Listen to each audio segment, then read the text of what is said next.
Before colonizers arrived, Zimbabwe was already a land of rich history and vibrant civilizations. The Shona people built the magnificent Great Zimbabwe, a stone city that stunned early European visitors. This was a thriving kingdom, trading gold and ivory with merchants from as far as China and Arabia. The Ndebele, led by King Mzilikazi, established their own powerful kingdom in the west, adding to the region's diversity.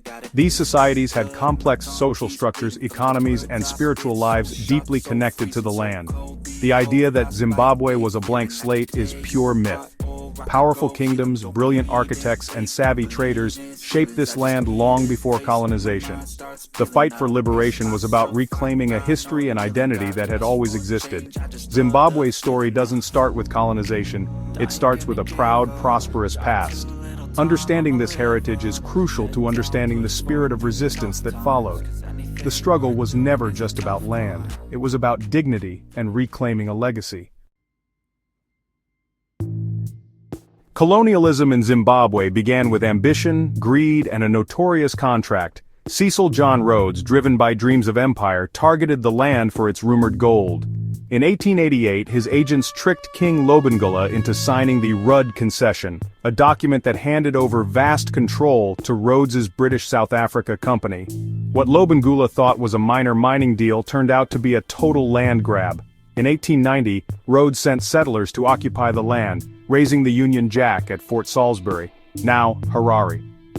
The land was divided among white settlers, pushing Africans onto poor reserves. New taxes forced Africans into low-wage labor, shattering traditional life. The country was renamed Rhodesia, erasing local identity. Colonial rule was swift and brutal, stripping people of land, power, and culture. The original inhabitants became strangers in their own home. This was not just conquest, it was a systematic erasure of a thriving society. The seeds of resistance were sown from the very start. Zimbabweans didn't accept colonial rule quietly. The First Chimurenga, or War of Liberation, erupted in 1896, uniting the Shona and Ndebele against a common enemy. Spirit mediums like Mbuya Nahanda and Sekuru Kaguvi inspired the rebellion, giving it spiritual power and unity. Armed with little more than courage and old rifles, the fighters waged guerrilla war against the settlers. For a time, they shocked the colonial forces with their resilience and tactics. Ultimately, superior firepower crushed the uprising. Leaders were executed, but Nahanda's last words, "My bones will rise again," became a rallying cry. The First Chimurenga planted the seeds of modern nationalism.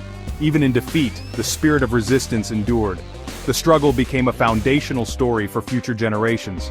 The fight for freedom was far from over. The legacy of defiance would shape Zimbabwe's destiny. After the First Chimurenga, resistance evolved.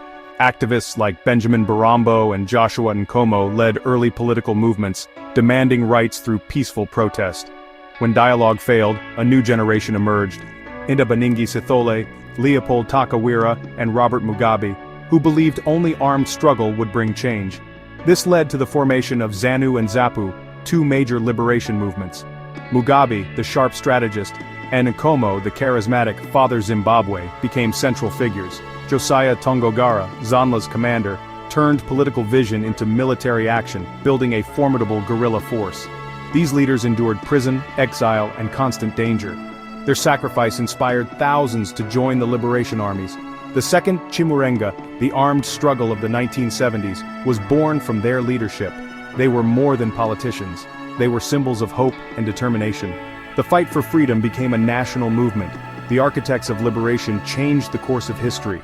If freedom wasn't given, it would be taken. The Second Chimurenga was a guerrilla war, fought from rural bases in neighboring countries. Fighters blended with villagers, relying on local support for survival. The Rhodesian government, led by Ian Smith, responded with brutal counterinsurgency tactics, protected villages, special forces, and relentless violence. Civilians suffered most, caught between two warring sides. The conflict became a Cold War battleground. ZANU received Chinese support, ZAPU was backed by the Soviets, and Rhodesia got help from apartheid South Africa. International aid gave the liberation movements staying power. By the late 1970s, guerrilla armies made much of Rhodesia ungovernable. Economic sanctions and war fatigue weakened the white regime. Young white Rhodesians fled to avoid conscription. Morale crumbled. The world was watching, and pressure mounted for change. The Smith government could no longer deny reality. The end of white minority rule was inevitable. The stage was set for negotiation. By 1979, exhaustion and international pressure forced all sides to the table.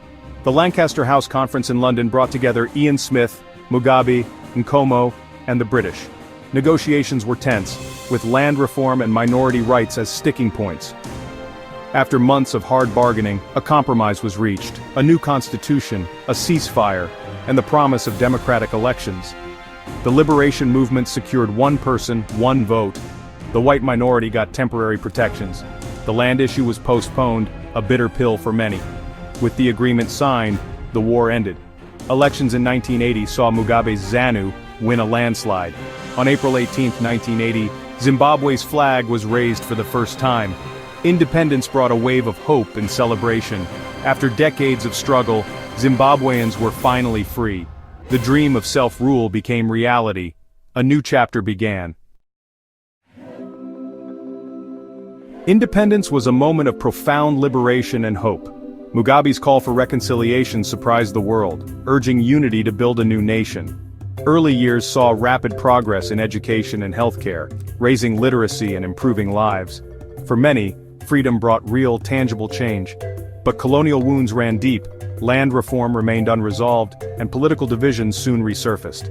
Rivalry between ZANU and ZAPU led to violence, and the tools of struggle shaped the new political culture. Zimbabwe's journey from colonization to liberation is a story of courage and sacrifice. It's also a reminder, the hardest work begins after independence. Building a just, democratic society is a long road. The legacy of liberation is both inspiration and caution. Zimbabwe's story continues, a testament to resilience and the ongoing quest for justice.